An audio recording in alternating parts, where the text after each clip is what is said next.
Hello there, I'm John Price, Managing Director of America's Market Intelligence. It's my pleasure to be back at the Latin Summit organized by Grupo Ola here in Miami.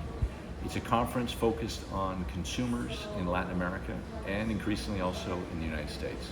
It's a fascinating conference. I encourage everyone to attend. And I've had the honor of being the keynote speaker now 3 years in a row. One of the things was very interesting. You talk about all this change is coming, especially for the automotive industry. I write it for, and then the electric cars, what is the investment is very immense from Ford, from General Motors, from Hyundai. Many of them, they came from Korea, auto parts, or they made it in Mexico. What is going to be affect all this new thing is going to happen? Well, the political justification and the thinking behind the protectionist policies that are being implemented is to bring more manufacturing back to the United States. Why do they want to do that? They want to boost the incomes of a class of voters whose incomes have been in decline. And there's no question they've been in decline for 30 years. However, what we're seeing is it's not an easy feat to repatriate all that manufacturing. Why?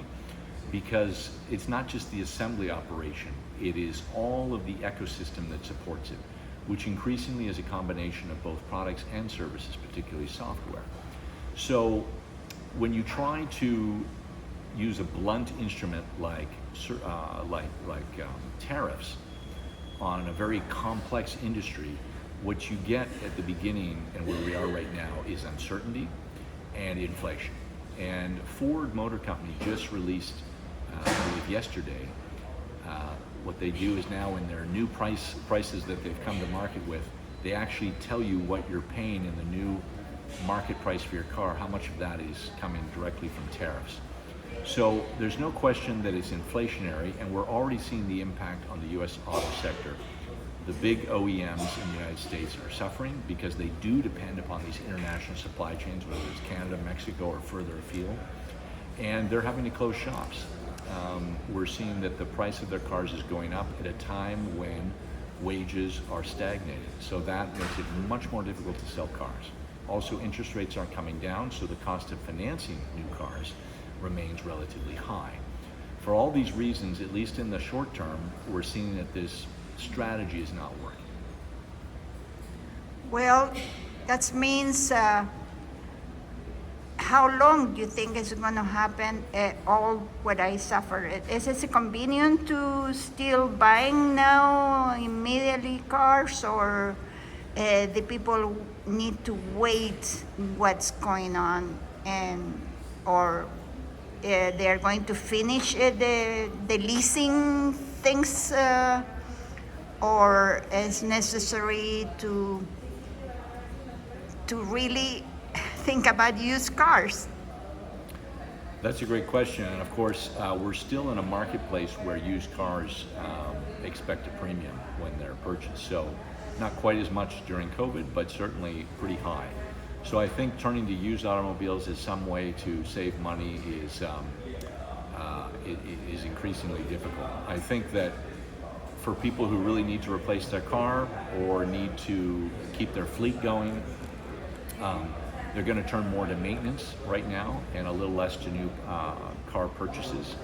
I think the car companies are reacting as best as they can and are probably taking a haircut. In other words, they are lowering the margins that they expect to make on new sales in order to keep their prices competitive. Where we'll be a year from now is tough to say. This is really a battle between the convictions of policymakers in Washington and the reality of the marketplace, because the Trump administration is very convinced of their strategy, but is also sensitive to how the market reacts, the stock market, inflation, the central bank, how it works with interest rates.